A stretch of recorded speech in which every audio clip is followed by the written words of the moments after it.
దాచిన చెక్క పౌడరు పోస్తే ఇది అవి చనిపోతాయని తెలుసుకున్నా నేను. మీకు అది చూపిస్తా. ఇది నేను ఇట్లా పౌడర్ చేసి పెట్టుకుంటా. ఎక్కడ చీమలు అనిపిస్తే అక్కడ ఇది చల్లుతూ ఉంటా.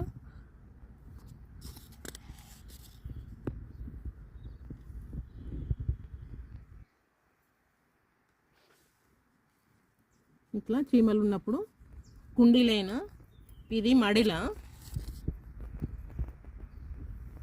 కుండీలైనా చీమలు వస్తాయి, ఇట్లా బాగా వస్తాయి.